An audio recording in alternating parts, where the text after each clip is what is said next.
Hi, my name is Prerak Sharma. I am 21 years old, first year student of MBA Data Science and AI at IIT Mandi. I have decided to upskill myself in communication. For that, I make these videos daily for 20 minutes.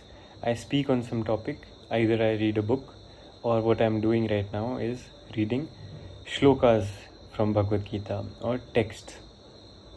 Why am I doing this? Because I want to transform myself. The first thing that a person notices in you is how you look. The second thing they notice in you is what you speak, how you speak. So whatever comes out of this mouth has to be taken utmost care of. How do you improve yourself in speaking? Only by speaking.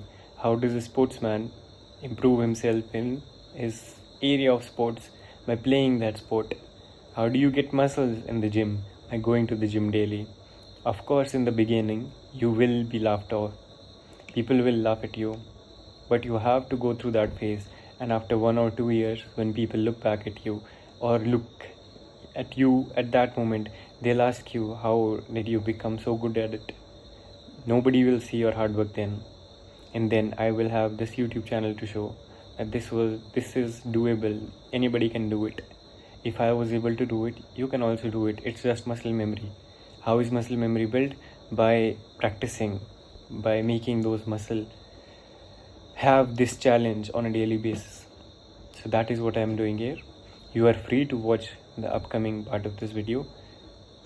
And let's begin. I would begin first with Bhagavad Gita, 2 or 3 shlokas, and then transition into explaining it in my terms, or we'll move on to some other topic that's coming to my head. So we have text 15. Karma brahmo bhitavam vidhi brahmakshar samudbhavam tasmat sarvagatam brahma nityam yagye pratishthitam. Regulated activities are prescribed in the Vedas, and the Vedas are directly manifested from the Supreme Personality of Godhead. Consequently, the all-pervading transcendence is eternally situated in acts of sacrifice. Yajnarth karma, or the necessity of work for the satisfaction of Krishna only, is more expressly stated in this verse. If we have to work for the satisfaction of the Yajna Purusha Vishnu, then we must find out the direction of work in Brahman or the transcendental Vedas. The Vedas are therefore codes of working direction. Anything performed without the direction of the Vedas is called Vikarma, or unauthorized or sinful work. Therefore, one should always take direction from the Vedas to be saved from the reaction of work, as one has to work in ordinary life by the direction of the state. Similarly, one has to work under direction of the supreme state of the Lord. Such directions in Vedas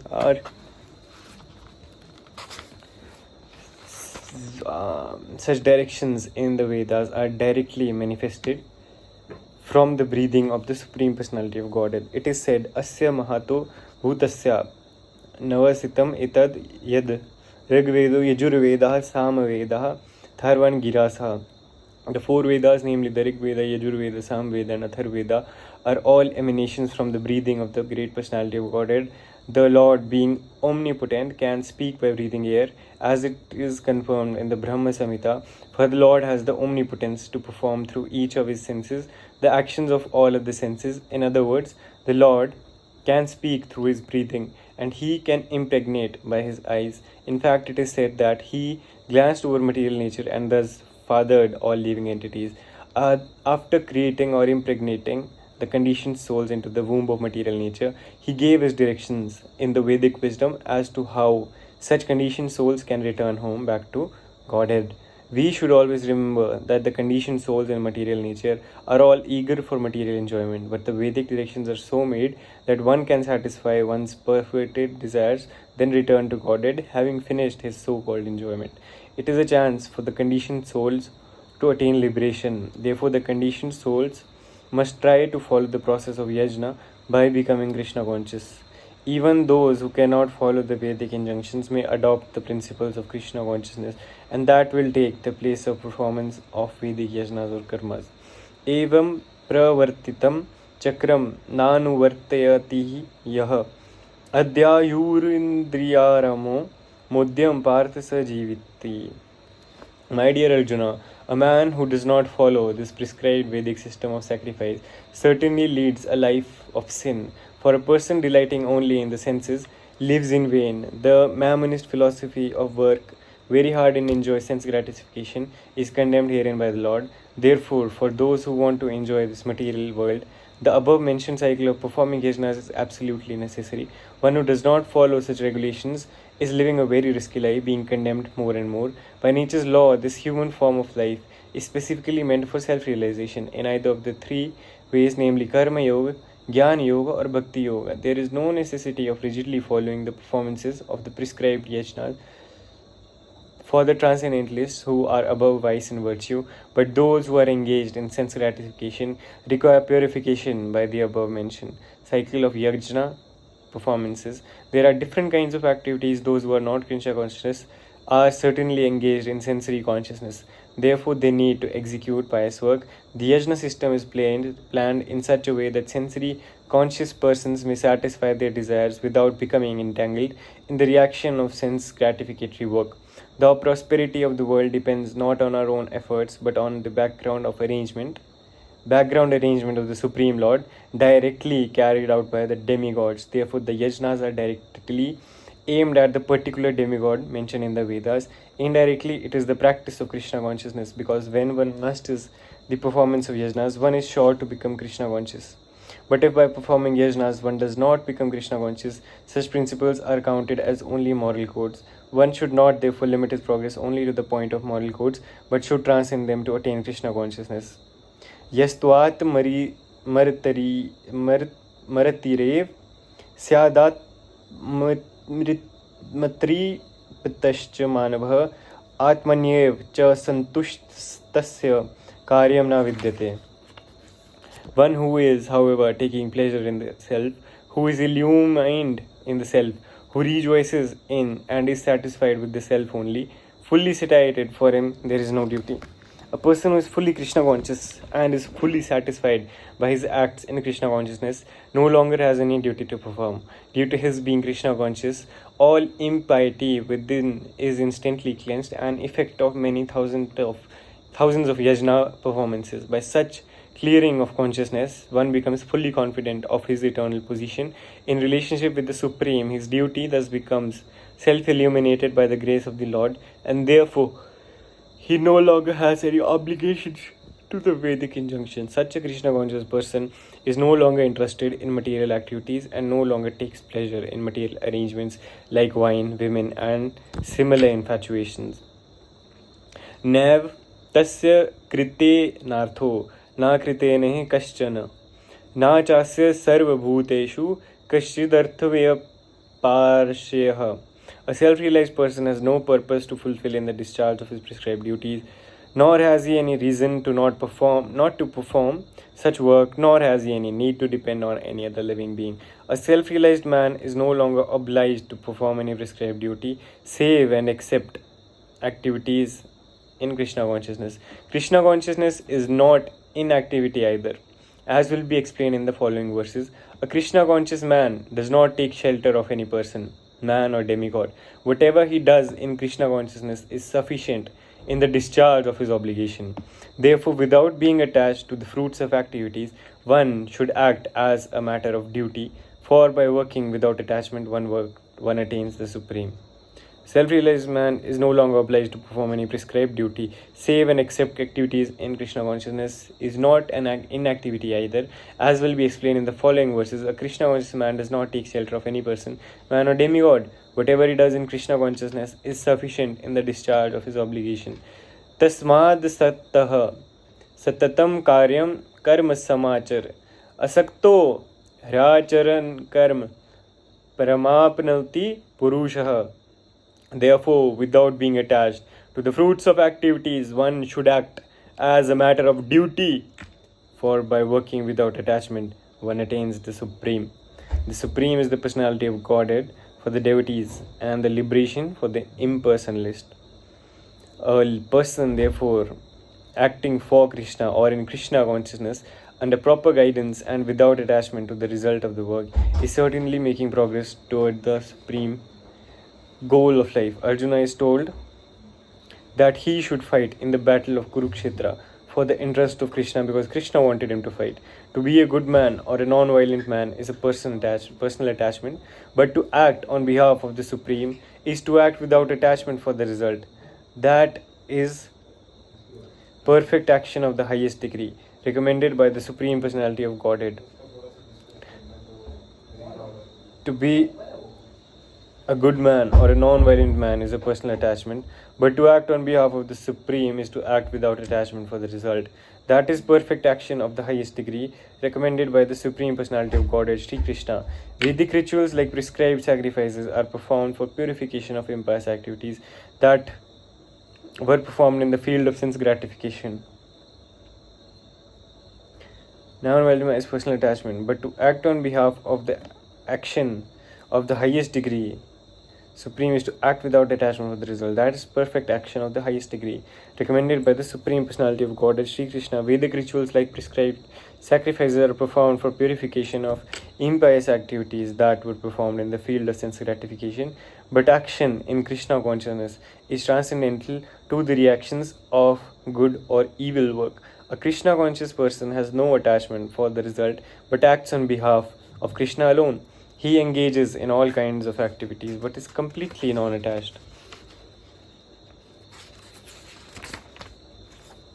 कर्मण्य भी सिंसिद्धि मास्थिता जन का देह लोक संग्रह मेवापि संपश्यन कर्तुमर्हसि.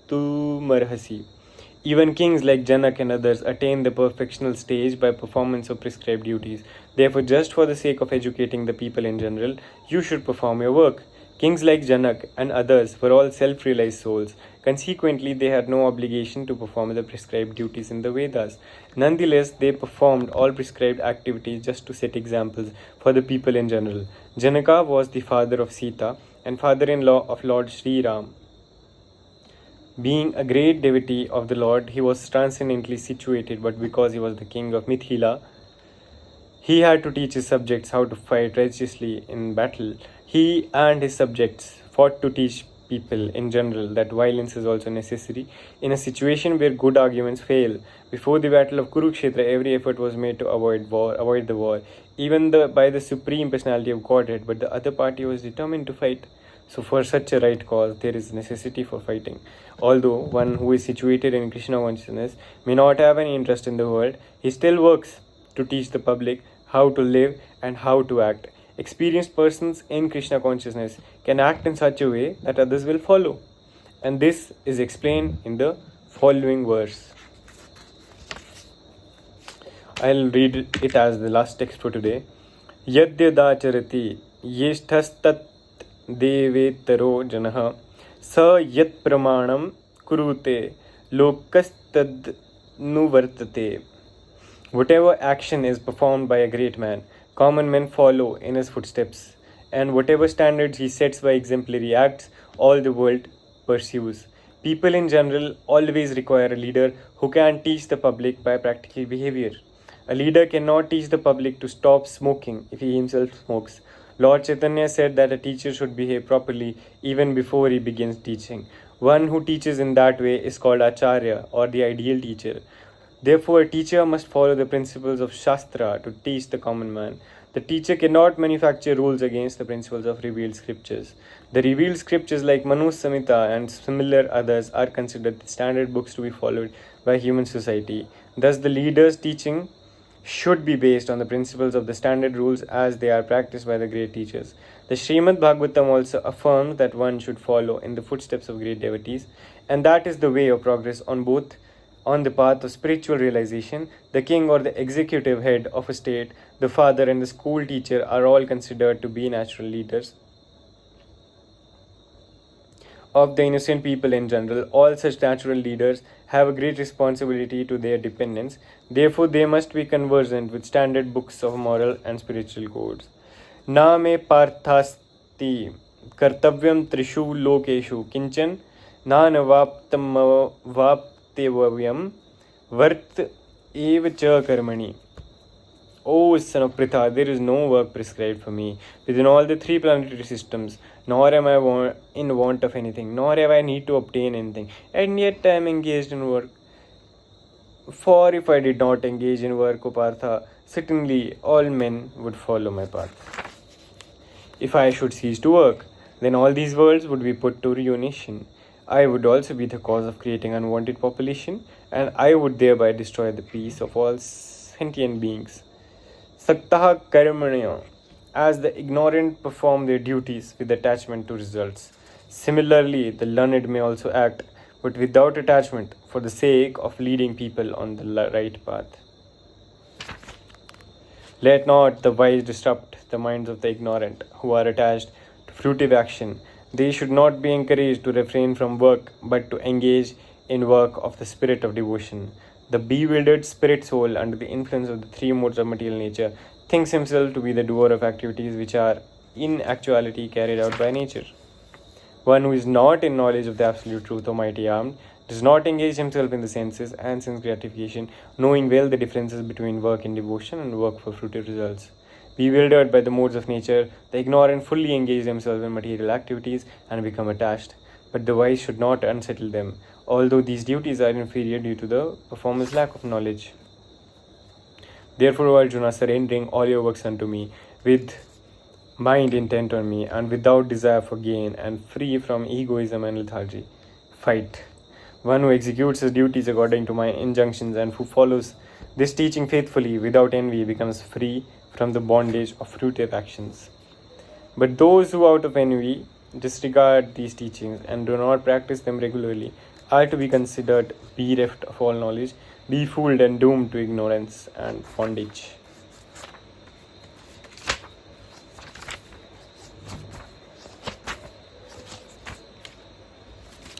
Let's go. Today we reached till text 22.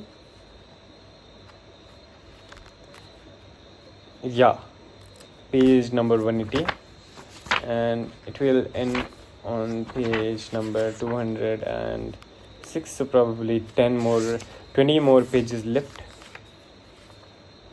Yeah, 20 more pages left, and some shlokas also. 20 more shlokas. This was it for Gita today. I'll let you know something more. I'll let you know something about publicity. What do you see around us? Everything that is around is a product of publicity. The fact that I am using this device as my phone is the proof to publicity itself. It is the proof of publicity. There was no need for me to buy all these devices, but there was publicity. Demand was created. The whole Western concept is based on creating demand. Somehow hack the subconscious of people. How do you do it? Doesn't matter. Do ads, make posters, somehow create a demand that hacks people's psychology, that will provoke them to buy a product, then supply them with money, and then make more products. This is how we are being hacked by publicity, by huge advertisement campaigns by the West. That is how West works. They want us to be the consumer economy. They don't want us to be producers economy. How do we become producers? If we start producing ourselves, we become aware that that our mindsets have been somehow influenced by the West a lot. So we have to figure that out. I like products of Apple a lot. The premiumness that they have, the logo, the advertisement that they create. One has to learn that. Because if you genuinely have a good product in hand, you can use the tactics or marketing skills that Apple used. And because they worked in the past, humans are similar nature-wise. So it will work in the present also. As simple as that. You just have to figure out a good product that you can spend your life into. Just market it for your whole life. Utilize your skills. That is your expertise. That is your doing. That is what your work should be. And that is where I am going. I believe I will do things my way. But for that I have to work hard. I have to get good in technicals. And getting good in technicals require a lot of practice. And for that practice, I'm having less time to question all my doubts. I'm having less time to explore everything. I'm having less time because I have to sleep also, but I have occupied myself with so many tasks which require immense attention. But I have to figure something out. We don't have holidays here. So some way or some motive or some or the other thing is required. So this is it that I wanted to tell you. More if I want to tell you about Yogify. So the world's first smart mat, AI mat, it has 1328 sensors in it. Biodegradable mat. You can literally connect your phone and start doing yoga. All the instructions will be there according to you. It's as simple as that. The thing that is missing, the challenge which it might be facing, I'm not sure, of consistency. Are people consistently using the product? Because the product is great, but are people doing yoga consistently? That is a huge issue that has to be addressed. But the first thing, how to make an ecosystem that people feel an urge to buy. People only see, the thing is, it's not even about the ICP, intended customer profile. It's about the product. If you somehow place product in a way that it creates a status or premiumness, people will somehow find a way to afford that product. What happened with the iPhones? iPhone used to be a premium product in India, but somehow Apple found a way to create that urge, that demand, by lowering down the prices a little. And see, now every third person has an iPhone. They are creating more profits than Indian companies, and this is not some low price product or device. It starts from 70-80k. So if people are able to afford this, there is some rethinking that is needed. Publicity should be made in such a way that people have urge inside of them to buy a product. Buying that product will make other people envy them. Because in the end, spending money makes them poor. But what do they get in return? If what they get in return is something that proves them above in the society, they will buy it. How do you make them buy it is totally your call. And that call, if works, you will get paid. As simple as that. With that thought, I am ending this presentation right now. This YouTube video comes to an end today. We'll meet tomorrow again. The same time. Although there is no fixed time, but we will meet tomorrow again. So till then, bye guys. Take care. This is Prerak. If you have any insights, comment below. If you want to get into touch with me directly, you can DM me in my personal accounts. All of those 3 are attached in the description below. My LinkedIn, my Instagram, and my Twitter account. So if you have any doubts or issues, please feel free to reach out. Like this video. I'm not begging, okay? If you like it, then like. If you feel like commenting, comment. If you want to share it. Okay? If this value reaches to other people and it is valuable, good for them. I'm here to help. I'm here to serve you all. With that thought, goodbye guys. Thank you so much for watching. We'll meet tomorrow. Signing off, Prerak Sharma.